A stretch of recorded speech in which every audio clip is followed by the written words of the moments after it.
हाँ जी बेटा जी, 10th class science का पेपर बहुत पास आ गया, बोर्ड एग्जाम आपका। और हर साल कई बच्चे ऐसी गलतियां करते हैं कि उनके मार्क्स बोर्ड एग्जाम में डिडक्ट हो जाते हैं। और वो बेटा एग्जामिनर जो आपका पेपर चेक कर रहे होते हैं उनके पास भी प्रॉपर आंसर की होती है कि वो भी बाउंड हो जाते हैं आपके मार्क्स कट करने में। तो हम क्यों फालतू में ऐसी सिली मिस्टेक्स में अपने मार्क्स गवाएं।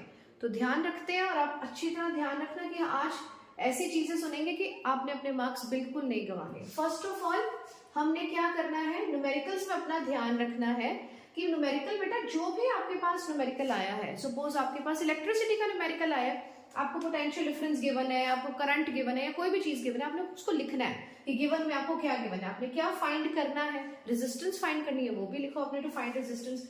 फॉर्मूला आपने पूरा लगाना है, यदि आपको पता है ओम्स लॉ लग रहा है तो V इक्वल्स टू IR लगाओ, ठीक है। और यदि आपकी कोई कन्वर्जन होने वाली यूनिट की, सपोज गिवन में आपको पता चलता था यहाँ पे मिली एम्पियर में आपको कोई गिवन है, आपको करंट गिवन है, तो आपने उसको एम्पियर में चेंज करना है। पहले ये यूनिट्स का ध्यान रखना, और फाइनल आंसर बेटा जी आपको उसको बॉक्स में डालना है और साथ में यूनिट्स पक्का लिखने हैं, इतना जरूर ध्यान रखना।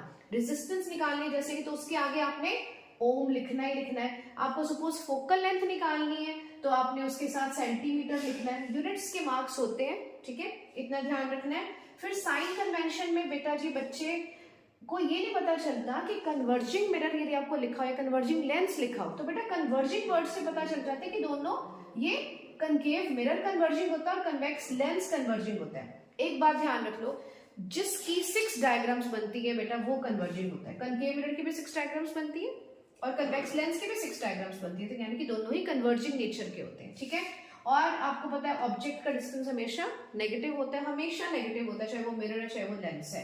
अब मिरर, कनकेव मिरर के केस में जो V है वो नेगेटिव है। क्यों नेगेटिव होता है? क्योंकि वो लेफ्ट साइड पे बनता है फर्स्ट 5 केसेस में, और लास्ट केस में V पॉजिटिव बनता है क्योंकि उसकी जो इमेज है वो राइट साइड पे बनती है। और कन्वेक्स लेंस इससे बिल्कुल ऑपोजिट होता है, इसका V फर्स्ट 5 केसेस में पॉजिटिव होता है और लास्ट केस में इसका V नेगेटिव होता है। अच्छा, फोकल लेंथ कनकेव के केस में नेगेटिव होती है और कन्वेक्स लेंस के केस में हमेशा पॉजिटिव होती है।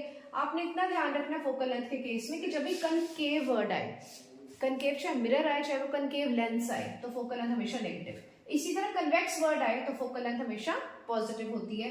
मैग्निफिकेशन का ध्यान रखना है कि मिरर के केस में -V/U इक्वल्स टू HI/HO और इधर V/U इक्वल्स टू HI/HO, इधर माइनस नहीं आता।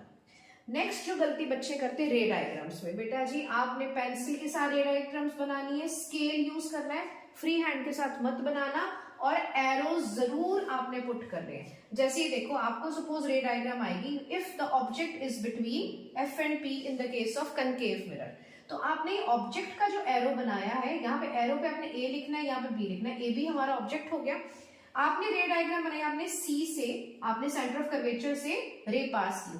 अब हमें इतना पता है ये रूल क्या कहता है, सेंटर ऑफ कर्वेचर से जब भी आप कोई रे पास करोगे, ये रे गई और फिर उसी पाथ से रिफ्लेक्ट बैक आ गई, तो आपने दोनों एरोज शो करने हैं। और फिर आपने जब फोर्थ वाला रूल लगाया एट P वाला, तो फोकल, ये जो आपकी रे डायग्राम है ये भी ऐसे ऑब्लिकली ऐसे चल जाएगी, और आफ्टर रिफ्लेक्शन ये दोनों जहां पे मीट करेंगी वो आपकी इमेज बन जाएगी, and that is called A' B' आपकी इमेज है। जहां पे एरो होगा वहां पे आपने ध्यान रखना है, आपने A लिखना है, ऑब्जेक्ट के एरो में A लिखना है और इमेज के एरो में आपने A' लिखना है। ये आपकी डायग्राम वैसी बहुत बार बोर्ड पेपर्स में आ चुकी है, concave mirror when the object is between F and P।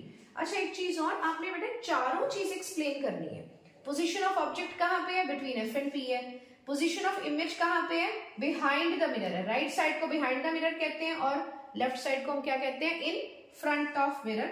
Size of image हमारी कैसी बनी है, देखो ऑब्जेक्ट छोटा है और इमेज बड़ी बनी है तो एनलार्ज बनी है। और nature of image, last case है हमारा कनकेव मिरर का, और लास्ट केस में हमें पता है कौन सी इमेज बनती है, वर्चुअल एंड इरेक्ट। इन सारी चीजों का ध्यान रखना, फॉर्मूलेज वगैरह लिख के आना, यूनिट्स लिख के आना, तो आपके मार्क्स बिल्कुल नहीं कटेंगे। Okay, this is the rule for physics paper.